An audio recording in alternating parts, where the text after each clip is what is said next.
We've all been there. Someone pulls away. They stop showing up the way they used to. They create distance, and we're left asking why? Why? What happened? Can you just give me closure? But here's the truth. Asking for closure is the fastest way to lose your power. Because what you're really doing is saying, please validate me one last time so I can feel okay about you walking away. Closure doesn't come from them. It comes from you. And the moment you realize that, everything changes. Instead of begging for answers, here's what you do. You shift the focus back to yourself, back to your value, and you start living in a way that makes them look back and regret ever letting you go. When someone pulls away from us, the first instinct is almost always to ask for answers. We want to know what happened, what changed, why they don't feel the same anymore. It's a desperate search for an explanation because in our mind, if we just had the reason, the pain would finally ease. But the reality is no answer they give will ever fully take away the hurt. Even if they laid it all out for you, the exact moment they stopped feeling connected, the insecurities that made them withdraw, or the fears they couldn't manage, you would still be left with the same emptiness, because closure doesn't come from their words, it comes from your decision to accept reality and move forward. Think about it. When someone ends a connection, whether abruptly or slowly, what you're craving isn't the logic behind it, it's comfort. You're hoping that by hearing an explanation, you'll feel a sense of validation, maybe even a final reassurance that it wasn't your fault. But often the explanations we get do the opposite. They raise more questions, they spark self-doubt, and they create more confusion. Instead of soothing you, they leave you spiraling in what-ifs and maybes. And that's the trap, believing that their words can fix the wound they caused. What really heals is not the reason they left, but your ability to stop needing that reason in the first place. Closure is a gift you give yourself, not something you wait to receive from someone else. It's the moment you stop asking, why did this happen? And start asking, what do I do now? It's choosing to trust that even without every piece of the puzzle, you have everything you need to rebuild your peace. When you stop chasing explanations, you take back your power. Imagine standing in front of someone who's pulling away. Instead of begging for clarity, you simply allow their actions to speak for themselves. They've shown you what they're capable of. They've shown you where their commitment ends. That's all the information you actually need. Anything beyond that is just details, and those details won't change the reality. You deserve more than what they're willing to give. The irony is, the more you demand closure, the less you get it. Because the very act of asking keeps you tied to them, keeps you in the position of needing something they may never be able or willing to give. The moment you stop asking, you step into strength. You stop being the person waiting for permission to heal, and you become the person who chooses healing on your own terms.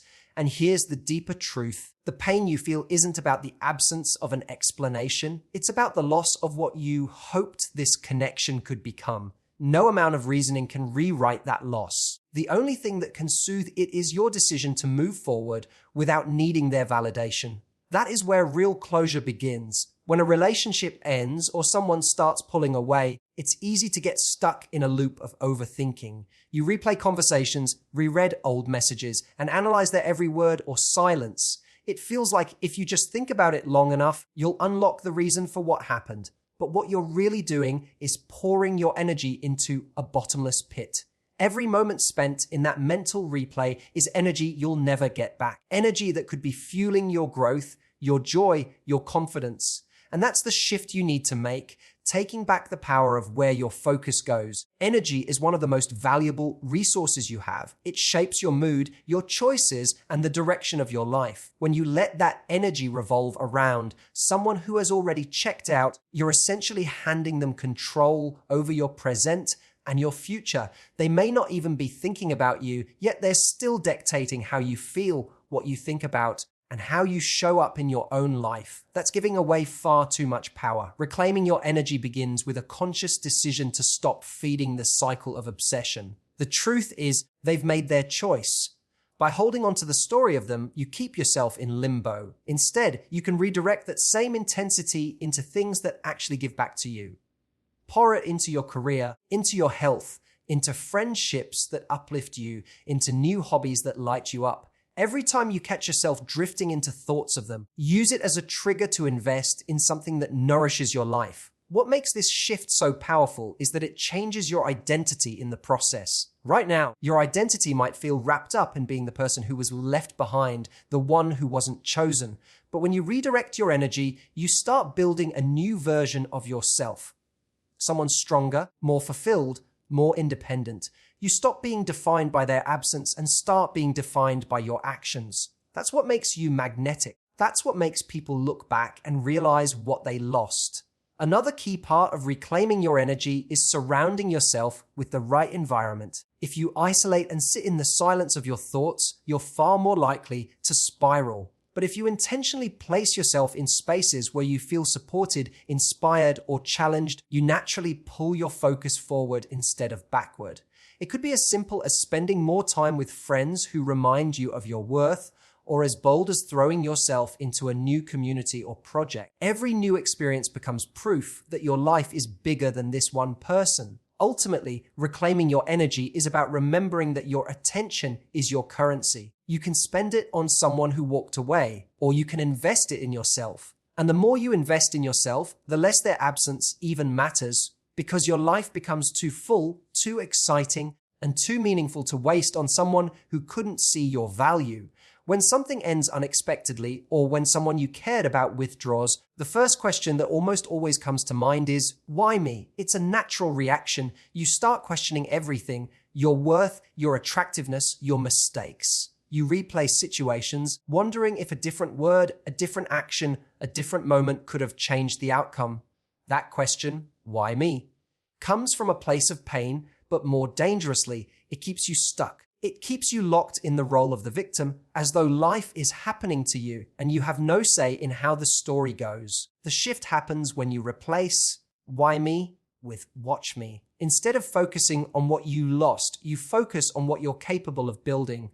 Instead of obsessing over their choice, you start making your own choices that prove to yourself, and indirectly to them, that you are not defined by their absence. Watch me is not about revenge. It's not about showing off or trying to manipulate them into regretting their decision. It's about stepping into a new level of self-respect where your actions are so aligned with your growth that their opinion becomes irrelevant. Think about how much energy the why me question consumes. It drags you down, makes you smaller, and convinces you that something must be broken in you.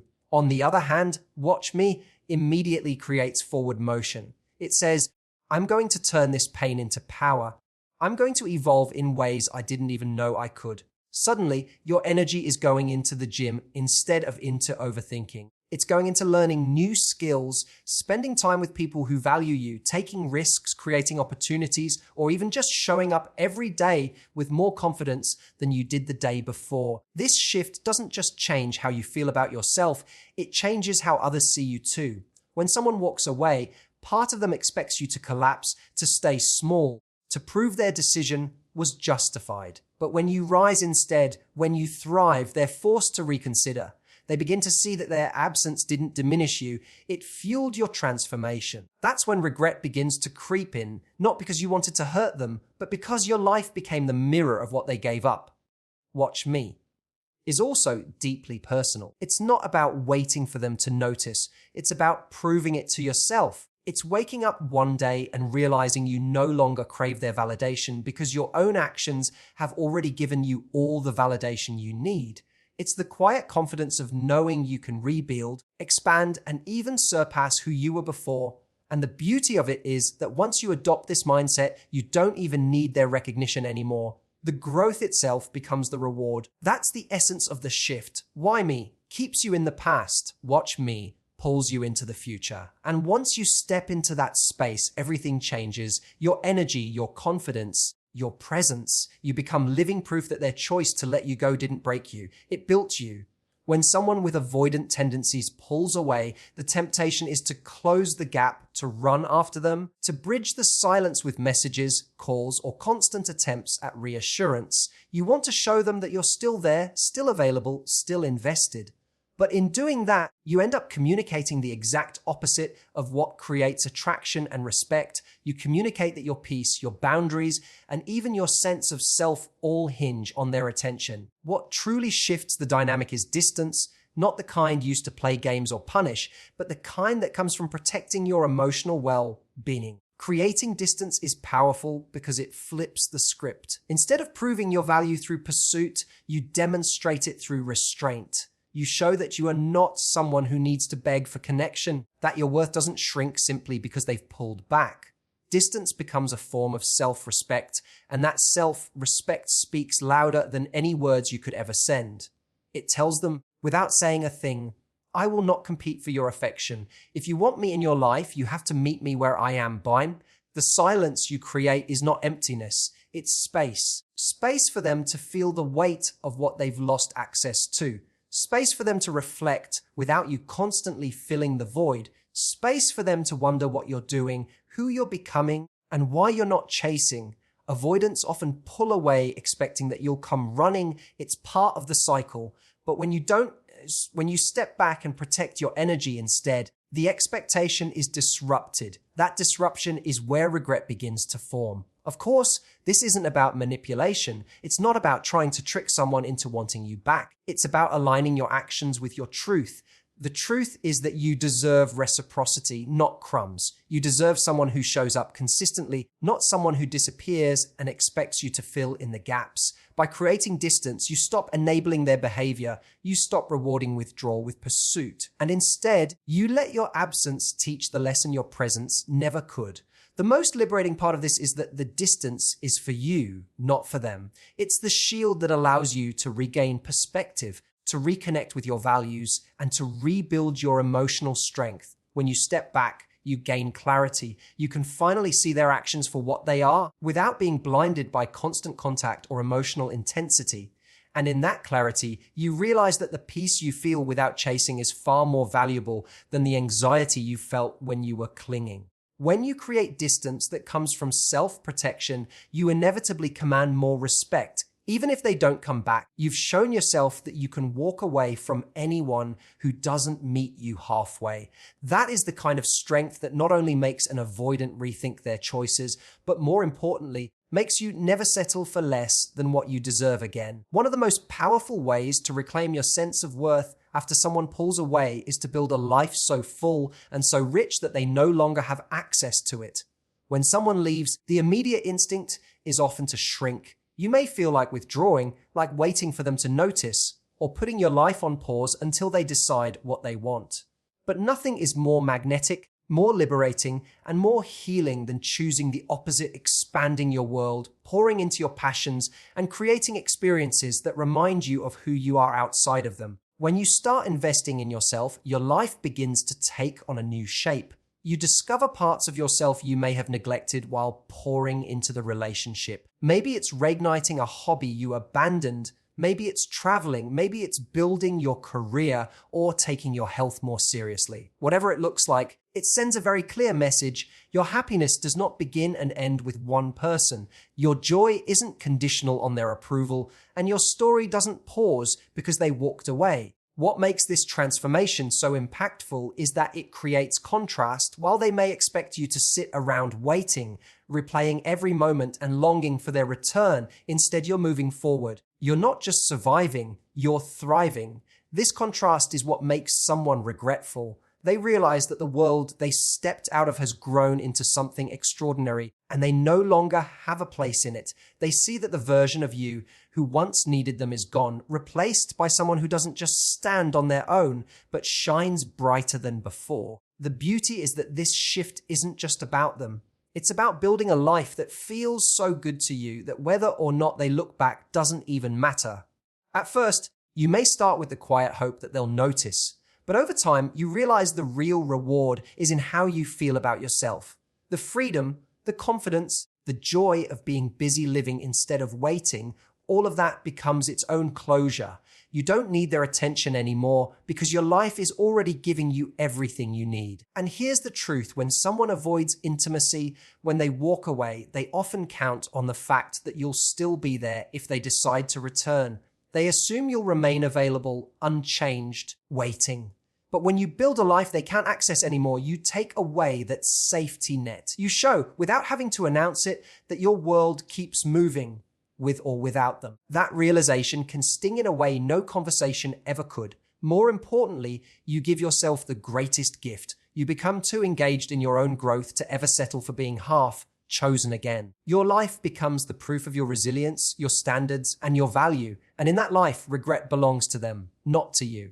So stop asking for closure. Stop waiting for someone else to hand you peace when you have the power to create it for yourself. The moment you choose to reclaim your energy, shift your focus from why me to watch me, and protect your peace by creating space. You begin to rise into a stronger, more confident version of yourself. And when you start building a life that is rich, full, and untouchable, you no longer need their validation. You've already won. And here's the beautiful part. That's the exact moment the tables turn. That's when the avoidant, the person who pulled away, begins to feel the weight of what they lost. But by then, you'll realize something even more powerful. You don't need their regret, because you'll have already found your freedom, your strength, and your joy within yourself. Thank you for listening. Thank you for showing up for yourself. And thank you for choosing growth over longing. Go live the life that proves your worth not to them, but to you. That's where the real closure is, and that's where your new beginning starts. Goodbye and thank you.